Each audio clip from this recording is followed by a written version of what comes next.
Ulitin po natin, mayroon pong 613 na mga batas na binabanggit ng Biblia. At ito pong batas na ito, mga kapatid, ay nahahati po ito sa apat na division or sa apat na mga batas. Number 1, ito po ang tinatawag na ceremonial law or tinatawag na alituntuning batas. Pangalawa, ito pong batas na tinatawag na civil law.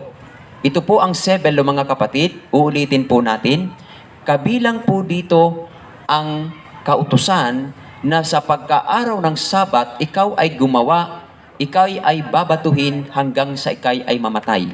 Ito po ang kautusan na kabilang ho doon sa civil law na kung tawagin.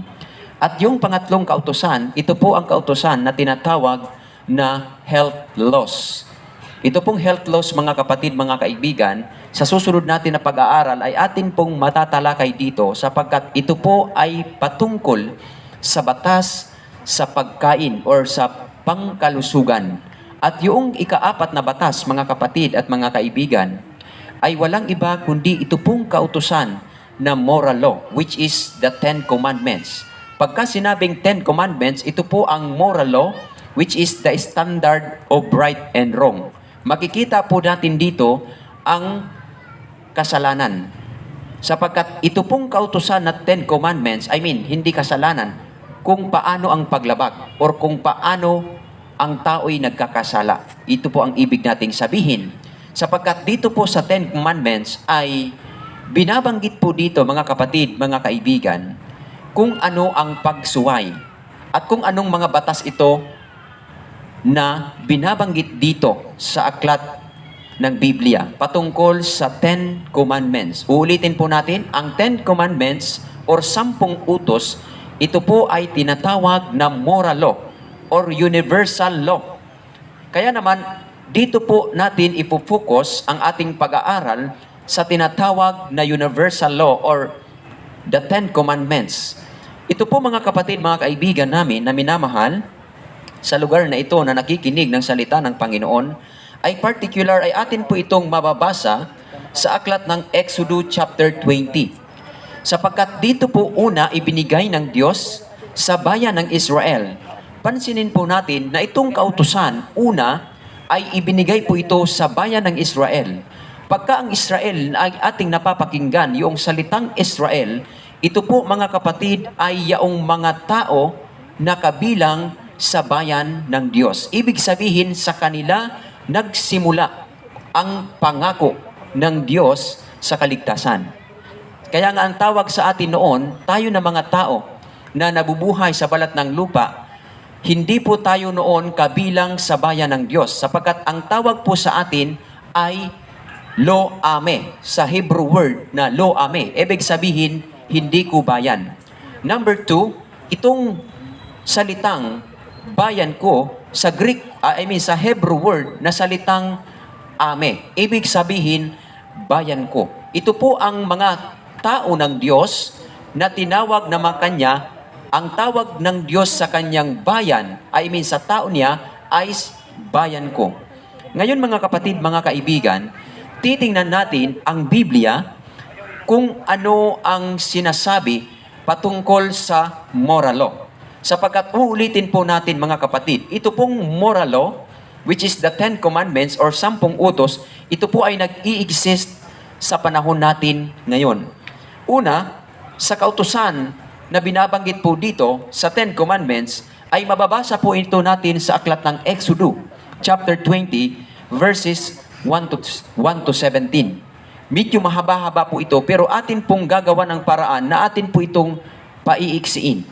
Una, ang kautusan ng Diyos sa 10 utos, yung una, mga kapatid, ay walang iba, ay sinabi ng Panginoon at sinalita ng Diyos ang lahat ng salitang ito na sinasabi, ako ang Panginoong mong Diyos na naglabas sa inyo sa lupain ng Egypto sa pagbahay ng pagkaalipin.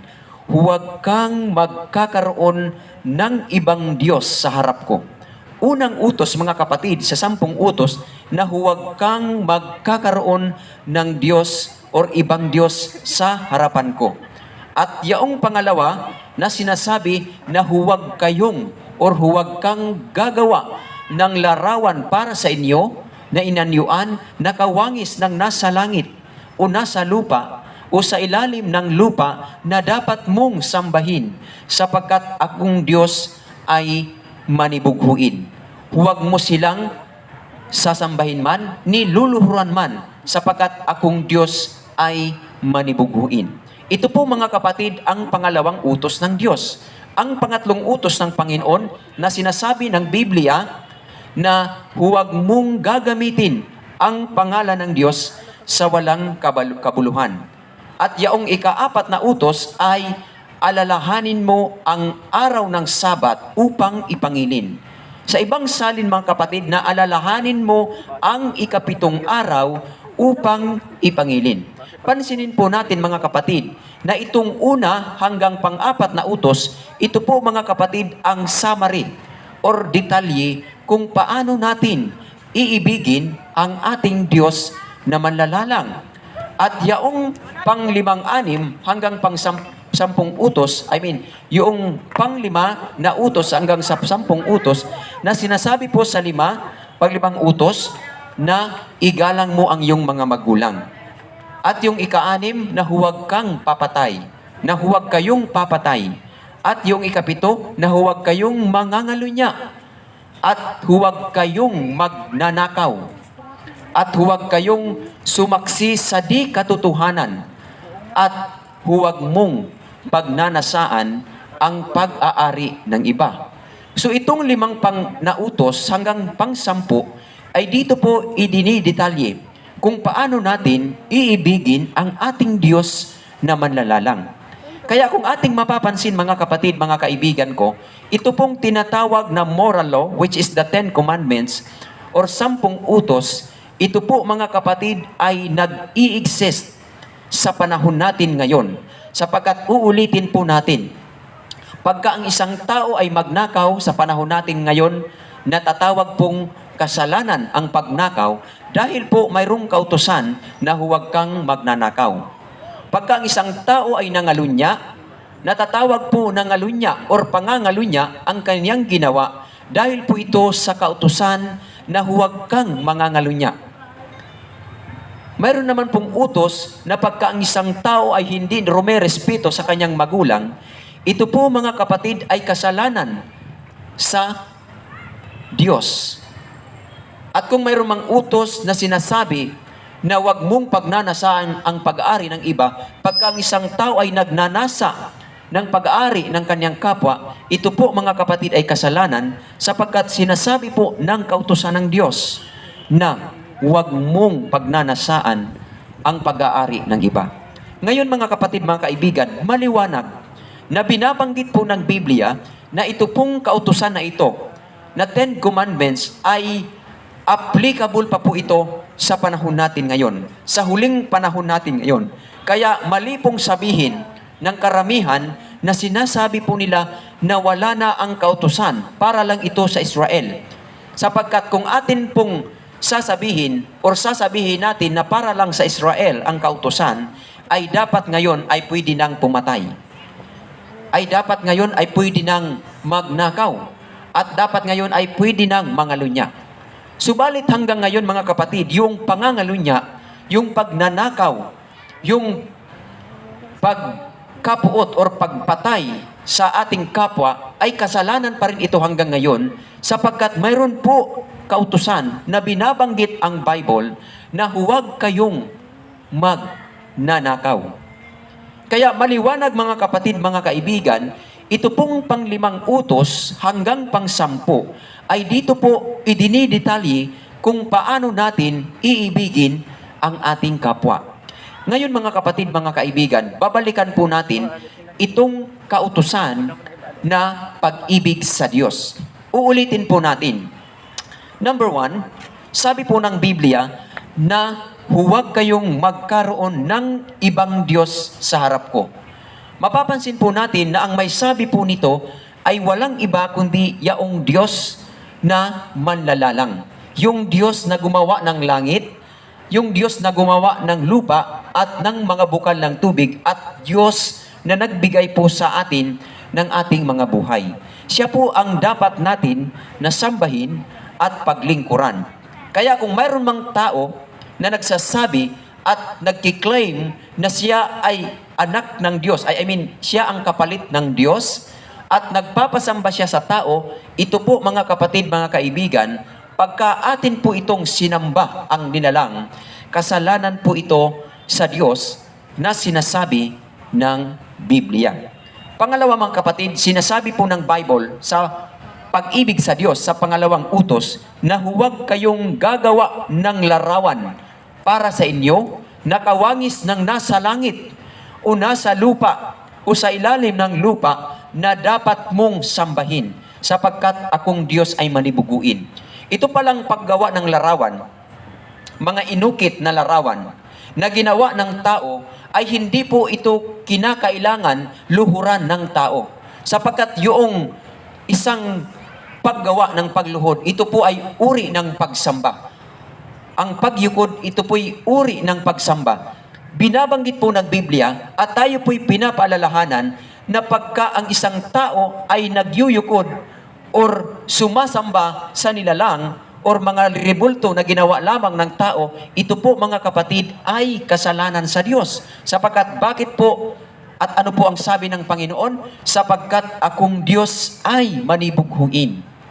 So ito po mga kapatid ay galing mismo sa Diyos ng galing. At isinabi po ng mga propeta sa pamamagitan ni Moses or si propeta Moses. Kaya maliwanag mga kapatid, mga kaibigan ko, kung mayroon mang Diyos na naglalang, dapat ang tao, tayo na nilalang ng Diyos, ay dapat dun po tayo sa Diyos na tunay na dapat sumamba. Huwag sa mga larawan na inanyuan. For the example, bibigyan po namin kayo ng halimbawa or ilustrasyon na inyo pong palawakan ang iyong kaisipan. Ang isang Diyos na manlalalang na nagbigay sa atin ng ating hininga, tayo po'y kanyang nilalang. Tayo na mga tao. Kaya tayo na mga tao, nagsumasamba po tayo sa Diyos na tunay, sapagkat siya po ang may lalang sa atin. Ngayon naman, itong tao na ginawa ng Diyos, gumawa ng rebulto. Or gumawa ng larawan, kanyang inukitan, ginawa niya ng mata, ginawa niya ng ilong. Dapat mga kapatid, ang pattern, tingnan po ninyo. Diyos gumawa ng tao, kaya yung tao sumasamba sa Diyos. Yung tao na ginawa ng Diyos, gumawa ng rebulto. Dapat ang pattern, kung susundan natin ang pattern, yung larawan ang dapat sumamba sa tao. Bakit? Yung tao ang may gawa ng larawan. Subalit ngayon, baliktad na. Ano ang nangyayari sa karamihan? Yung mga tao na dinaya ng kaaway, yung mga tao na binulag ng kumakalaban sa Diyos, ano ang ginawa nila mga kapatid? Yung larawan na ginawa ng tao ay kanila itong pinasamba. Kaya binabanggit ng Biblia, ito po ay kasalanan sa Diyos. Sapagkat uulitin po natin yung ating mga nakaraang pag-aaral, pagka ang isang tao pala ay sumusuway or lumalabag sa kalooban or kautusan ng Panginoon, ito po mga kapatid ay kasalanan. At ang kasalanan ay nagbunga ng kamatayan sa lahat ng tao. Kaya ikaw, ako, tayong lahat ay namamatay because of sin. Dahil sa kasalanan at dahil ito po ito sa paglabag ng tao sa kasalanan. Kaya sa oras na ito mga kapatid, sa hapon na ito, ay ating pinag-aaralan ang kautusan ng Diyos na moral law, which is the 10 Commandments, upang sa gayon ay mamulat ang ating mga kaisipan. Mamulat ang ating mga mata, mabuksan ang ating kaisipan, at mabuksan ang ating puso sa katotohanan ng Panginoon sa huling panahon na ito. Sapagkat uulitin po natin, marami pong tao na hinuhulaan ng Biblia according sa aklat ng Revelation chapter 13 verse 8 na nagsisamba kay Satanas pero indirectly through the beast. Itong beast na binabanggit according sa Bible, pagka propesiya ang pinag-uusapan, ito po mga kapatid ay political power or kingdoms or power, yung mga kaharian na mumuno sa panahong ito. Kaya naman ano ang sabi ng Biblia? Marami ang nagsisamba sa kanya.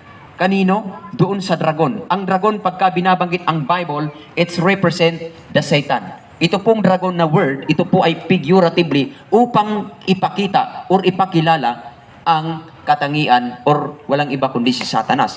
Revelation chapter 12 verse 9. Kaya maliwanag mga kapatid ko na minamahal, itong mga tao na sinasabi ng Biblia sa hula na silang lahat ay nagsisamba doon kay Satanas na maliban ang pangalan ay nakasulat sa aklat ng buhay.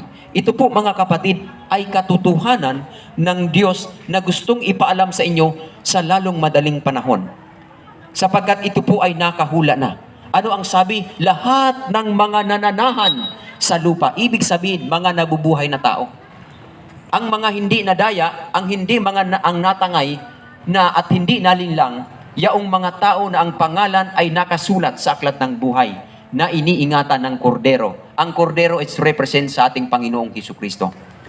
Kaya mga kapatid, mga kaibigan ko, ang layunin po ng ministeryong ito sa pamamagitan po ng mga Seventh-day Adventist na inyong mga kaibigan ay upang ipaalam sa inyo na ang kautusan ng Panginoon ito po ay nananatili hanggang ngayon at kailanman. Sapagkat binabanggit po ng Biblia, Lucas Kapitulo 16, ang talata ay 17, na mas madali pang maglaho ang langit at ang lupa kaysa sa mawalan ng bisa ang kaliit-liitang titik ng kautusan. Kaya maliwanag mga kapatid, mga kaibigan, sa mga nagsasabi or sa mga tao na nagsasabi na ang 10 Commandments or 10 utos ay para lang sa Israel, mga kapatid, hindi po yan katotohanan. Pagka kayo po may napapakinggan na wala ng kautusan, yan po ay hindi katotohanan. At kung mayroon mang isang tao at kung mayroon mang maggusto na mawala ang kautusan, walang iba kundi ang kumakalaban sa Diyos. Sapagkat uulitin po natin, kung walang kautusan, walang kasalanan. Kung walang kautusan na sinasabi na huwag kang papatay, pagka ang isang tao ay pumatay, hindi po matatawag na kasalanan ang pagpatay. Sapagkat kung walang kautusan na huwag kang papatay. Sapagkat sinasabi at binabanggit po ng kautusan, ay dito po ipinapakita kung ano ang paglabag sa kautusan ng Diyos at kung ano ang kasalanan. Kaya maliwanag mga kapatid, mga kaibigan, sa ating pag-aaral na itong huwag kang gagawa ng larawan, ito po mga kapatid ay utos ng Diyos. Pangatlo ay huwag mong gagamitin ang pangalan ng Diyos sa walang kabuluhan. At yaong ika-4 na utos ay alalahanin mo ang ika-7 araw upang ipangilin. Pansinin po natin at bibigyan po natin ng din ito. Sapagkat marami po ang nagsasabi na pwede nang mangilin kahit anong araw. Hindi po dyan sinabi sa talata na mangilin ka kahit anong araw.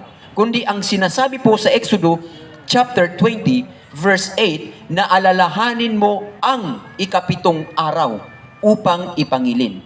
Notice the word ika-7 araw. Hindi po sinabi dyan, mangiling ka ng unang araw, mangiling ka ng ikalawang araw, mangiling ka ng ikatlong araw, mangiling ka ng ika-4 na araw, mangiling ka ng ika-5 araw or ika-6 na araw. Hindi po sinabi ng Biblia. Or hindi man sinabi na mangiling ka kahit anong araw. Wala pong ganon sa Biblia, mga kapatid. Kundi ang sinasabi po ng mga propeta, at ito'y galing sa Diyos, na mangilin ka ng ika-7 araw. Sapagkat mga kapatid, mga kaibigan, kung titingnan po natin itong Sabat na ika-7 araw, ito po ay banal. Paano natin nasabi? In the book of Genesis chapter 3, na ganito po ang binabanggit ng Biblia, Genesis chapter 2, na ang sabi dito, at nayari ang langit at ang lupa, at ang lahat na natatanaw sa mga iyon. At nang ika-7 araw ay nayari ng Diyos ang kanyang gawang ginawa, at nagpahinga ng ika-7 araw, at nang madlang gawa niyang ginawa. At binasbasa ng Diyos ang ika-7 araw, at kanyang ipinangilin, at sapagkat siyang ipinagpahinga ng Diyos sa madlang gawang kanyang ginawa. Sa ibang salin, at kanyang pinabanal. Mapapansin po natin dito mga kapatid, in the book of Genesis chapter 2, verses 1 to 3, na una, ang Diyos sa araw na ika-7 ay nagpahinga. Pangalawa, nangilin. At pangatlo ay kaniyang pinabanal or ginawang banal ang ika-7 araw. Kaya mga kapatid, mga kaibigan ko, kung ano ang ating author, kung ano ang ating Diyos, ay dapat ganun din tayo na mga tao na nagsasabi na tayo'y sumusunod sa Kanya. Sapagkat ang Panginoon, mga kapatid, Kanyang pinabanal ang ikapitong araw. Kaya maliwanag, mga kapatid, mga kaibigan natin na minamahal, hindi po binabanggit ng Biblia na sa araw ng linggo ay mangilin kayo sapagkat kayo ay banal. Hindi po Biblia ang may sabi, kundi ang may sabi po niyan, mga kapatid, mga kaibigan, ay tatalakayin natin sa susunod na araw. Kaya uulitin natin, mga kapatid, mga kaibigan. Una, ang kautusan na 10 Commandments ay hindi po ito kailanman mawawala. At ito po'y mananatili hanggang sa katapusan ng mundo. At dito po, mga kapatid, upang suportahan at upang pagtibayin natin na ang kautusan ay talagang ito'y mag-i-exist sa huling panahon, sapagkat binabanggit po dito sa Biblia, sa aklat ng hula, ito po, mga kapatid, ay hinuhulaan. Ibig sabihin, pagka sinabing hinuhulaan, hindi pa nangyayari. Mangyayari pa lang in the future. Na ano ang sabi? Sa Apokalipsis o Revelation, Kapitulo 11, ang talata ay 19, na ang sabi, at nabuksan ang templo ng Diyos na nasa langit. Pansinin po natin, saan daw, mga kapatid? Doon sa langit, yung templo ng Diyos. At nakita sa kaniyang templo ang kaban ng kaniyang tipan. Pansinin po natin yung word or salitang kaban ng tipan. At nagkaroon ng mga kidlat at mga tinig, mga kulog ng isang lindol ng malakas na granizo. Pansinin po natin at uulitin po natin yung salitang kaban ng tipan na nakita ni Juan doon sa templo ng nasa langit. So kung titingnan natin ang Biblia, according sa Hebrew chapter 9, verse 4, ito palang laman ng kaban ng tipan ay walang iba kundi 10 Commandments. Paano natin nasabi? Hebrew chapter 9, verse 4, na ganito po ang sinasabi ng Biblia. Ano ang sabi? Na may isang gintong dambana ng kamangyan at kaban ng tipan. Pansinin po natin yung salitang kaban ng tipan. At ang paligid ay nakakalukkupan ng ginto na siyang kinaroroonan ng sisidlang ginto na may lamang mana at tungkod ni Aaron na namumulaklak at mga tapyas ng bato ng tipan. Ano daw, mga kapatid? Ang laman pala ng kaban ng tipan doon sa langit na nakita ni Juan, according sa aklat ng Hebreo, Kapitulo 9, ang talata ay 4, ay tapyas na bato. Ibig sabihin, yung kaban ng tipan na nakita ni Juan doon sa kalangitan ay walang iba, ang laman niyaon ay 10 utos.